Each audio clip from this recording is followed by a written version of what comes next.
Hello students, welcome to this channel.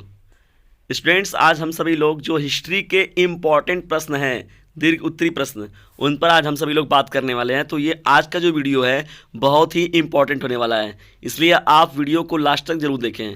तो दीर्घ उत्तरी प्रश्न जब हम लोग स्टार्ट करते हैं तो उसमें पहला हम सभी लोग का जो प्रश्न है, हड़प्पा सभ्यता की नगर योजना पर एक निबंध लिखिए। यानी पहला प्रश्न जो आपका आता है फर्स्ट चैप्टर से, हड़प्पा सभ्यता की नगर योजना पर एक निबंध लिखिए। जो सेकेंड प्रश्न हम लोग का है स्टूडेंट्स, चंद्रगुप्त मौर्य की उपलब्धियों का वर्णन कीजिए। चंद्रगुप्त मौर्य की उपलब्धियों का वर्णन कीजिए, ये हमारा सेकंड क्वेश्चन है। जो थर्ड प्रश्न है, अशोक के धम्म की विवेचना कीजिए। तो दीर्घ उत्तरी प्रश्न में ये भी इंपॉर्टेंट होने वाला है। जैन धर्म, जो फोर्थ क्वेश्चन है, जैन धर्म एवं बौद्ध धर्म की समानताओं का विशेषता का विवेचना कीजिए। यानी जैन धर्म और बौद्ध धर्म में कौन सी ऐसी चीज़ थी जो कि सिमिलरिटी रखती है दोनों में, तो उसके बारे में हम सभी लोगों को यहाँ पर अध्ययन करना है। ये भी बहुत ही इंपॉर्टेंट प्रश्न है। जो पांचवा प्रश्न है, वैष्णववाद तथा शैववाद के उदय से जुड़ी वास्तुकला और मूर्तिकला के विकास की चर्चा कीजिए।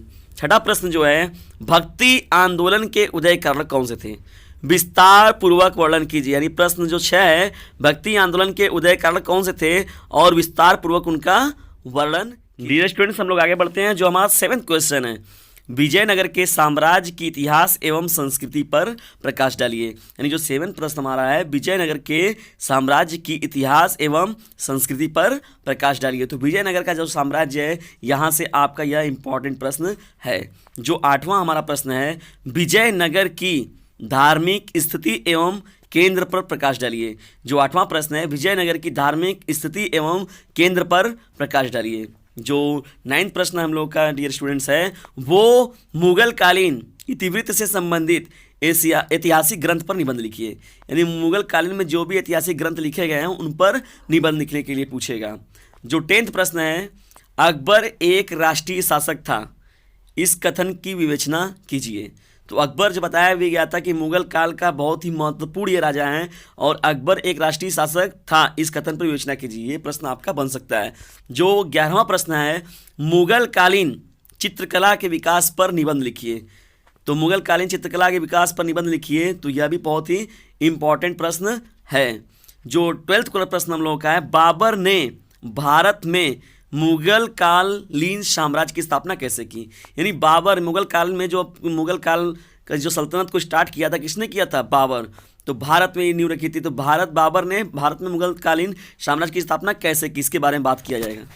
13वां प्रश्न जो हम सभी लोगों का है, मुगलों की स्थापत्य या वास्तुकला की प्रमुख विशेषताओं का वर्णन कीजिए। यानी जो 13 प्रश्न है, मुगलों की स्थापत्य या वास्तुकला की प्रमुख विशेषताएं का वर्णन कीजिए। यह भी बहुत ही इंपॉर्टेंट प्रश्न।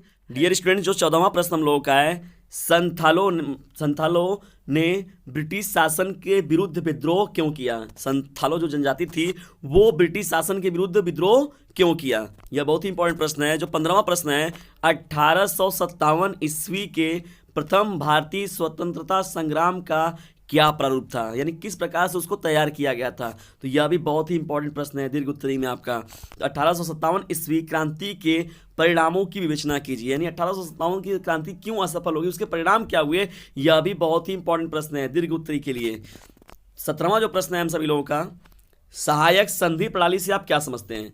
सहायक संधि प्रणाली से आप क्या समझते हैं, इसके गुण और दोषों का परीक्षण कीजिए। ये बड़े प्रश्न में बहुत ही इंपॉर्टेंट प्रश्न है। जो 18वां प्रश्न है, भारत छोड़ो आंदोलन के कारण एवं परिणामों की व्याख्या कीजिए। जो 19वां प्रश्न है, खिलाफत आंदोलन से आप क्या समझते हैं, भारत की राजनीति में उसका क्या महत्व है। तो यह जो महात्मा गांधी से संबंधित 2 चैप्टर है, तो ये दोनों प्रश्न जो है बहुत ही इंपॉर्टेंट। 14वां जो हम लोग का प्रश्न 20वां प्रश्न जो है, असहयोग आंदोलनों के कारणों एवं स्वरूप एवं महत्व की विवेचना कीजिए। यानी असहयोग आंदोलन के कारण क्या थे, उनका स्वरूप क्या था, उसमें महत्व की विवेचना करना है। तो यह भी एक बड़ा प्रश्न है। जो लास्ट प्रश्न है दीर्घ उत्तरी प्रश्न में जो सिलेक्ट किया हुआ, उसमें है भारतीय संविधान के मूलभूत विशेषताओं की विवेचना कीजिए। यानी भारतीय संविधान की जो मूलभूत विशेषताएं थी उनकी क्या थी। तो यह भी आपका बहुत ही इंपॉर्टेंट प्रश्न है। तो डियर स्टूडेंट्स, इतिहास के जो 21 प्रश्न आपके सेलेक्ट किए गए हैं दीर्घ उत्तरी प्रश्न में, इसे आप जरूर देख कर जाएं।